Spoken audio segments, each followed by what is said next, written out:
Welcome to our channel Taste My Food. அஸ்ஸலாமு அலைக்கும். Hello friends, எல்லோரும் எப்படி இருக்கீங்க? நல்லா இருக்கீங்களா? இன்றைக்கி நம்ம சேனலில் வாழைப்பழத்தை வச்சு சூப்பரான ஒரு ஹல்வா எப்படி பண்ணுறதா பார்க்க போகிறோம்.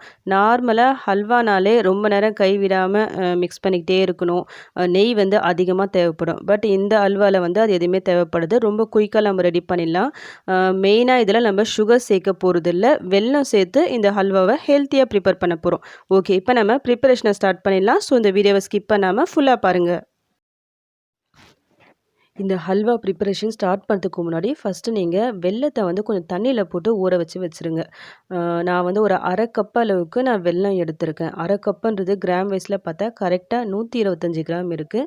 கூடவே அரை கப் அளவுக்கு தண்ணி போட்டு கொஞ்சம் நல்லா மிக்ஸ் பண்ணிவிட்டு இதை அப்படியே இருக்கட்டும். இந்த வெல்லம் எல்லாம் கரைஞ்சி வரும். நம்ம ப்ரிப்பரேஷன்லாம் முடிக்கிற டைமில் கரெக்டாக இருக்கும். நான் போட்டிருக்க இந்த ஸ்வீட் வந்து கொஞ்சம் மீடியமாக தான் இருக்கும். உங்களுக்கு இன்னும் ஸ்வீட் அதிகம் தேவைன்னா எக்ஸ்ட்ரா வெல்லம் கொஞ்சம் ஆட் பண்ணிக்கிங்க. இப்போ கொஞ்ச நேரத்தில் பாருங்கள், அந்த வெல்லம் வந்து அந்த தண்ணியில் நல்லா ஊறி அந்த லம்ப்ஸ் எதுவுமே இல்லாமல் நல்லா கரெக்டாக அந்த லிக்விட் ஃபார்முக்கு வந்திருக்கு. இதுதான் நம்மளுக்கு தேவை. இதை அப்படியே இருக்கட்டும், நம்ம அப்புறமா நம்ம சேர்த்துக்கலாம். இப்போ நெக்ஸ்ட்டு நாம் வாழைப்பழத்தை மிக்சியில் போட்டு அரைக்க போகிறோம். நான் இந்த சைஸில் வாழைப்பழம் ஒரு 6 வாழைப்பழம் எடுத்திருக்கேன். நல்லா கட் பண்ணி ஆட் பண்ணிக்கிங்க. தண்ணி எதுவும் சேர்க்காம நல்லா ஃபைன் பேஸ்ட்டாக அரைச்சி எடுத்துகிட்டு வந்துடலாம்.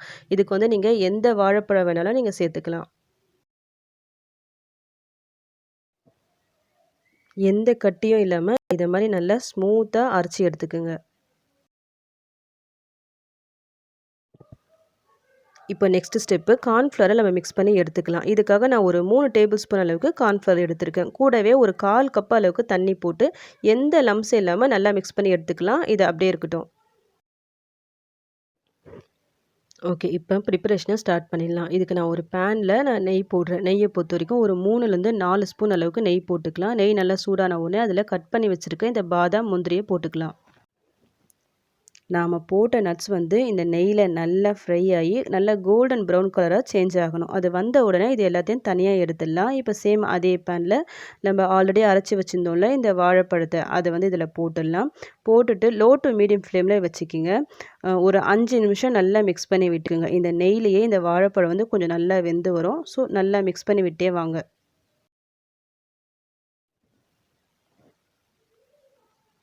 ஒரு 5 நிமிஷம் கழித்து இப்போ வந்து நம்ம ஆல்ரெடி அந்த வெல்லத்தை வந்து தண்ணியில் போட்டு வச்சுருந்தோம்ல அது வந்து சேர்த்துக்கலாம். அது டைரெக்டாக அப்படியே சேர்க்காதீங்க. இந்த மாதிரி ஃபில்ட்ரு பண்ணி சேருங்க.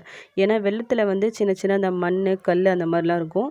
இந்த மாதிரி ஃபில்ட்ரு பண்ணி சேர்க்கும் போது அது எல்லாம் ஃபில்ட்ரு ஆகி கரெக்டாக உங்களுக்கு வரும். இந்த வெல்லப்பாகை இதில் போட்டுட்டு நல்லா மிக்ஸ் பண்ணி விட்டே வாங்க.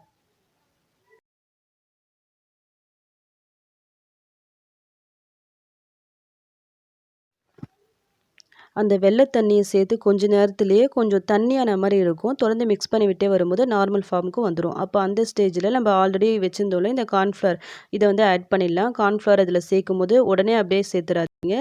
ஸ்பூனால் நல்லா மிக்ஸ் பண்ணி விட்டுட்டு அதுக்கப்புறமா சேருங்க. ஏன்னா அந்த கார்ன்ஃப்ளவர்லாம் அடியில் தங்கி இருக்கும். ஸ்பூனில் மிக்ஸ் பண்ணி விடும்போது கரெக்டாக இருக்கும். இது எல்லாத்தையும் சேர்த்துட்டு நல்லா மிக்ஸ் பண்ணி விட்டுக்குங்க. கார்ன்ஃப்ளவர் சேர்க்கும்போது லோ ஃப்ளேமில் வச்சுக்கிங்க. கார்ன்ஃப்ளவர் சேர்த்துட்டு இந்த மாதிரி நல்லா திக்காகி வரும். இப்போ இந்த ஸ்டேஜில் ஒரு 2 ஸ்பூன் அளவுக்கு நெய் சேர்த்துக்கலாம். நெய் சேர்த்துட்டு நல்லா மிக்ஸ் பண்ணி விட்டுக்குங்க.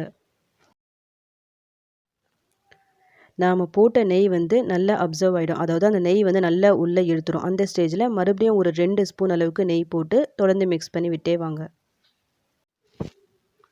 இப்போ நம்ம 2வது தடவை போட்ட நெய்யும் பாருங்கள் நல்லா உள்ளே இழுத்துக்குச்சு. இப்போ ஃபைனலாக மறுபடியும் ஒரு 2 ஸ்பூன் அளவுக்கு நெய் போட்டு நல்லா மிக்ஸ் பண்ணி விட்டுக்கலாம். இது எல்லாமே உங்களுக்கு ஒரு 5லேருந்து 10 நிமிஷத்துக்குள்ளே தான் வரும். அந்த 3 தடவை நீங்கள் நெய் சேர்க்குறீங்க பார்த்தீங்களா? இது எல்லாமே ஜஸ்ட் ஒரு 5லேருந்து 10 நிமிஷத்துக்குள்ளேயே நம்ம சேர்க்குற மாதிரி வரும். தேவைப்பட்டால் நீங்கள் இன்னும் கொஞ்சம் எக்ஸ்ட்ரா நெய் கூட சேர்த்துக்கலாம். பட் நான் இதோட ஸ்டாப் பண்ணிக்கிறேன். நம்ம 3 தடவை போட்ட நெய்யும் பாருங்கள் நல்லா சைடெல்லாம் கொஞ்சம் லைட்டாக பிரிஞ்சு வர மாதிரி இருக்கும் உங்களுக்கு. இப்போ ஃபைனலாக ஃப்ளேவருக்காக நான் ஒரு அரை ஸ்பூன் அளவுக்கு ஏலக்காய் பவுட்ரு சேர்க்குறேன். ஆல்ரெடி ஃப்ரை பண்ணி வச்சுருந்தேன். இந்த நட்ஸையும் போட்டு நல்லா மிக்ஸ் பண்ணி விட்டுக்குங்க. உங்களுக்கு இந்த ஹல்வா வந்து கொஞ்சம் நல்லா கலர்ஃபுல்லாக வேணும்னா நீங்கள் இந்த ஸ்டேஜில் கொஞ்சம் கலர் பவுடர் கூட ஆட் பண்ணிக்கலாம். பட் நான் எதுவுமே சேர்க்கல. எனக்கு இந்த கலரே எனக்கு போதும். இந்த மாதிரி நல்லா உங்களுக்கு பேனில் ஒட்டாமல் வரும் இந்த ஹல்வா. அந்த ஸ்டேஜில் ஸ்டவ் ஆஃப் பண்ணிக்கலாம். பாருங்கள் நல்லா ஒட்டாமல் வருது. இப்போ நான் ஸ்டவ் ஆஃப் பண்ணிக்கிறேன். இந்த ஹல்வா ப்ரிப்பரேஷன் ஸ்டார்ட் பண்ணதுக்கு முன்னாடியே நீங்கள் எந்த பேனில் இந்த ஹல்வா போடுறீங்களோ அந்த பேனை வந்து நல்லா நெய் போட்டு கிரீஸ் பண்ணி வச்சுக்கோங்க. நான் வந்து இந்த பேனில் வந்து ஆல்ரெடி நெய் போட்டு கிரீஸ் பண்ணி வச்சுருக்கேன். இந்த ஹல்வா வந்து சூடாக இருக்கும்போது அதில் போட்டுட்டு நல்லா லெவல் பண்ணிவிடுங்க.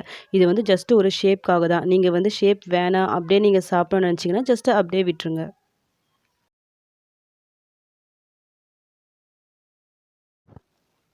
மேலே வந்து ஒரு ஸ்பூன் வச்சு நல்லா லெவல் பண்ணி வச்சுருங்க. இது வந்து நல்லா சூடாக இருக்குது. இதை அப்படியே ஆறட்டும். ஆறிட்ட பிறகு நம்ம கட் பண்ணி எடுத்துடலாம். இது இப்போ நல்லா ஆறிடுச்சு. உங்க கைய வச்சு இத மேல ஜஸ்ட் இப்படி தொட்டு பாருங்க. உங்க கையில வந்து எதுவுமே ஒட்டாம வரணும். அப்படி இருந்தாலே ஹல்வா வந்து நம்மளுக்கு ரெடி ஆயிடுச்சு. இப்போ நம்ம கட் பண்ணி எடுத்துடலாம். இந்த ஹல்வாவ நான் அப்படியே வேற ஒரு பிளேட்க்கு டீமோல்ட் பண்ணிட்டேன். அவ்வளோதான். இப்போ நம்ம கட் பண்ணி எடுத்துடலாம். உங்களுக்கு பிடிச்ச ஷேப்ல கட் பண்ணி எடுத்துக்கங்க. இந்த வாழைப்பழ ஹல்வாவ பொறுத்தவரைக்கும் சாப்பிட்றதுக்கு ரொம்பவே சாஃப்ட்டா சூப்பரா இருக்கும். ஒரு ஹெல்த்தியான ஒரு ஹல்வா கூட இது. இந்த ஹல்வா ப்ரிப்பேர் பண்ணுறதுக்கும் ரொம்பவே ஈஸி. இதில் நம்ம சேர்த்துருக்க எல்லா பொருளுமே நார்மல் நம்ம வீட்டில் இருக்கிற பொருள் தான். ஸோ இன்றைக்கே இந்த வாழைப்பழ அல்வாவை ட்ரை பண்ணி பாருங்கள். ட்ரை பண்ணி பார்த்துட்டு சூப்பராக வந்துச்சுன்னா மறக்காமல் எனக்கு கமெண்ட் பண்ணுங்கள். இந்த வீடியோ உங்களுக்கு பிடிச்சிருந்தா லைக் பட்டனை ப்ரெஸ் பண்ண மறந்துடாதீங்க.